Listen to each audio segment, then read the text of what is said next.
This is 7.2, the discriminant, and I'm your teacher today, Boba Fett. Ah! Let's do math. Okay, the discriminant.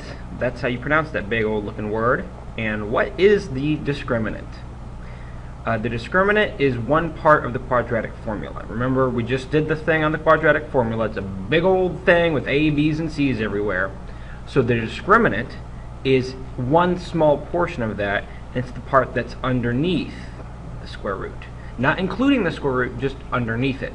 And so that part, if you recall, is just b squared minus 4ac. So when you calculate what just that part is, that number is the discriminant. We find the discriminant to determine the type of solutions and how many solutions there are for a quadratic equation. This video is not going to go into that. We're just going to figure out what it is, how to find it.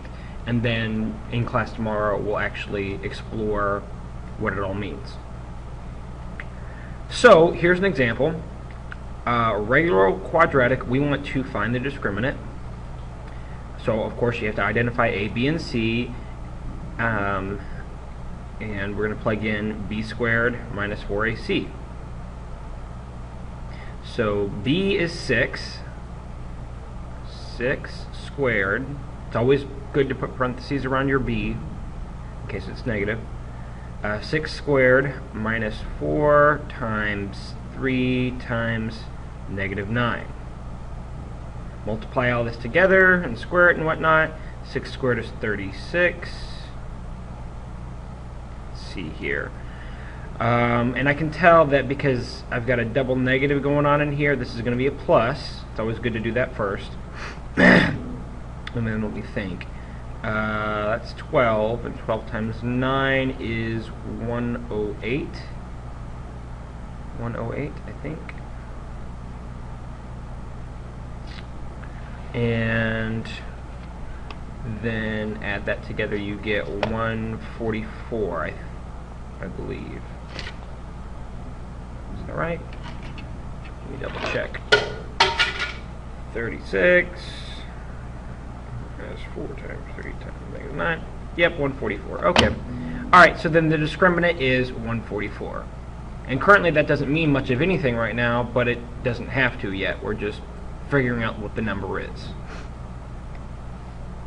So here, find the discriminant of this quadratic function. Okay, so once again, we're finding b squared minus 4ac. And b is negative 4 minus 4 times a is 1 and c is 4. So negative 4 squared is positive 16. And let's see here, I only have the one negative sign, so that is going to stay negative. And 4 times 1 is 4, times another 4 is 16. Well, 16 minus 16 is 0. That means that the discriminant is 0. Okay, pretty short one. Go back and rewatch anything you need to, write your summary, and I'll see you in class.